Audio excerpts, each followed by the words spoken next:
compositors. The reason why is you do the modeling at the beginning of the movie and then you're done. So if that person can also do compositing, they can also work at the end of the movie, and that ensures that you can have like a month gap, perhaps, between your work, but you're pretty much continuously employed. So, you know, at R&H we have lighters who also do texture painting, and we have compositors who also light. Doing lighting and compositing is a common combination. So, do we have a hiring season? The answer is no. We hire whenever we've got work. So sometimes we have a lot of work, we have a big project going through and we hire a ton of people, and other times we don't have a lot of work, so we don't hire. And that's true. So the thing to do for this, I'm not really sure what the best sources are for games, but you know, probably take a look at the game developer magazines and take a look and see who's working on what games have been announced that they're in production. If they'll tell you. Going to GDC is a good way to network, find out what people are working on. You might get an idea of what is up and coming and be able to get a job at that company. For movies, definitely you want to be reading the Hollywood Reporter and Variety and see what is going into production. Because you'll hear, oh, hey, they're going to be working on a new Pirates movie. Okay, you know, who do you know who might be working at that? And then start networking with that person. So that way when the project comes up and they need to hire people, they'll be thinking of you. So I will probably come back to a page that will say about how to apply. But what I want to say about this is that regardless of what company you're applying to, and that's true for studio, that's true for a gaming company, go to their website and see what they are asking you to do. This is your first test on whether you can follow directions. If you cannot follow the directions to send your stuff to that company, they probably don't want to talk to you. So if they want your stuff on the web, say, here's my website. If they want your stuff on DVD, here's my DVD. If they want you to email it, whatever it is, email it. Do whatever they ask. Now, just because it goes into the HR system does not mean anything, because that's just the front gate. And the front gate, knocking on the front door is not enough. You need to start networking and get to know people in that company. If you can get your resume in front of the manager, or your portfolio in front of the manager, that's the person who's going to say, yeah, I want to talk to you some more. And so I think like this showcase is a great opportunity for people to show their work. So if you're a first-year student going through and this is your first time, you know, start planning now for next year. What is going to sell you? What is your best work, and get that in front of the people who can give you a job. So if you don't hear from people, don't take it personally. A lot of people don't even follow up at all. I will tell you there's some websites, like Pixar has an excellent website. When you submit your resume to them, they will keep it on file. They'll let you know if there's jobs that are kind of in the vein of what you've applied for before. So they don't forget about you. So that's actually really nice. But a lot of companies are not that advanced. And actually, you'll walk into a company and you'll see boxes and boxes and boxes of resumes and reels. It's just a lot.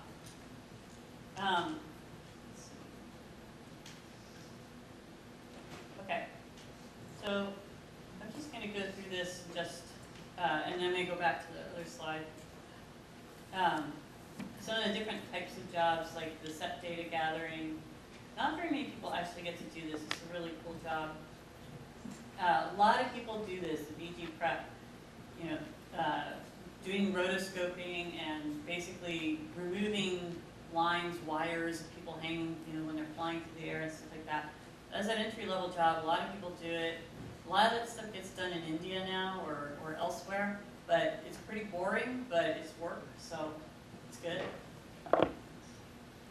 Modeling is pretty cool, but again, you know, you're doing a lot of the modeling work at the beginning of the movie, or even in a game, maybe at the beginning of the game, and then once they've said, okay, this is for sure it, you're done.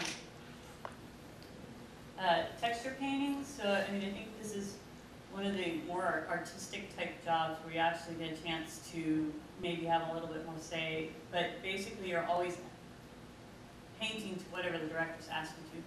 And when you're working in visual effects, it's live action, so it has to match the rest of the live action. Matte painting, another cool job, especially if you get all digital environments, which you may get in games, or you may get in certain movies. You know, you can imagine, how many of you guys saw Avatar? You can imagine the fun that the people who worked on Avatar had with the map painting, because they were creating a whole new world. But again, you know, the director is the person who's telling you what that world looks like, but it's still pretty fun. Put a lot of details in there. Rigging, if you like animation and you like technical stuff, this is a really good job for that. People who, it's a very technical thing, but you also get to work with the animation.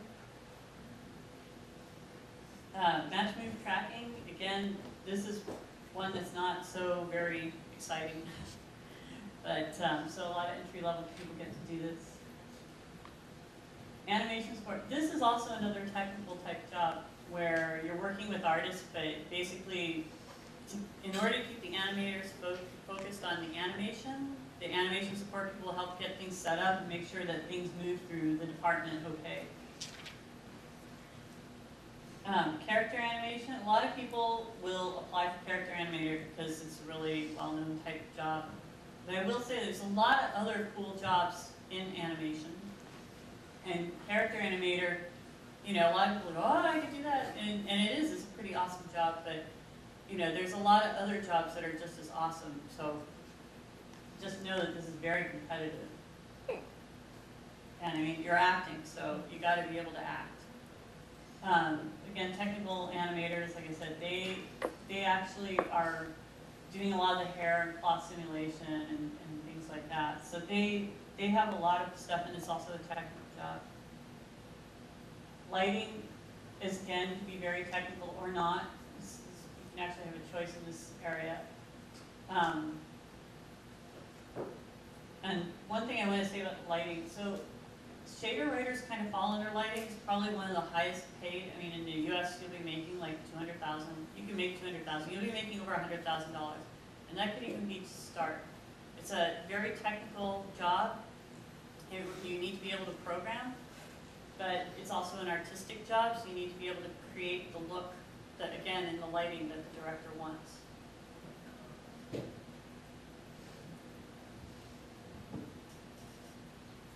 And effects teams also can be either artistic or technical. And so, I don't know how many of you guys. Okay, you guys all should go out to Houdini.com and take a look at it, because you can download their software for free and learn how to use it. It's really cool for simulation, and you can do some really quick animations with it as well. And so I really recommend just playing with it. Crowds, so we have a proprietary crowd system, but we also use Massive, and a lot of studios use Massive. 2D compositing, so you know, at the end of the day, you're going to put it all together with compositing. Compositing is actually something that's gotten a lot bigger in 3D. It used to be, in the old days, you just rendered everything. It's actually a lot cheaper to render all your parts and then composite them together. It gives you more control over the look and feel if you plan it out right. So people even like to do all their lighting in compositing. It's usually faster. It is faster. If you want to fix a little lighting, you just That's right. fix the compositing. That's right. Yeah, and I mean, you have a lot more choices too.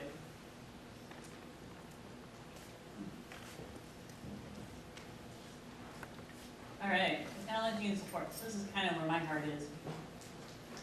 Basically, it's really interesting because the number of systems that you need now for a render farm is huge. Like thousands and thousands and thousands of machines.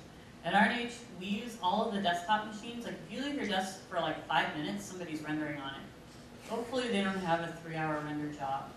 But we actually have a really nice kill system now, so you can kill people off. And I feel really bad when I've come in, they've been rendering for 3 hours, and unfortunately it's hogging my machine and I need to work. So doing systems and hardware, if you're into the tech side of things, is pretty cool.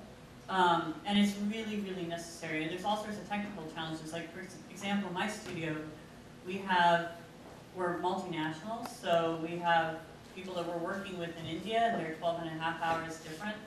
You know, how do you get the data there in a timely manner? It's a lot of data. We have over 3,000 nodes that are rendering. I think Pixar has over 6,000 nodes that they use to render. And at Pixar, they actually render all of their stuff at the end of the movie. So they have like a month of rendering. Help desk is a good entry level. It's a good way to learn about how everything is all set up on the technical side. Render support, I mentioned that before. There's a lot of challenges in rendering. Just how do you get your stuff through in a timely manner? Pipeline, that's what I do, and I think actually I have the coolest job because I work directly with the artists and I produce whatever they need. So they, you know, you have your software that does the animation,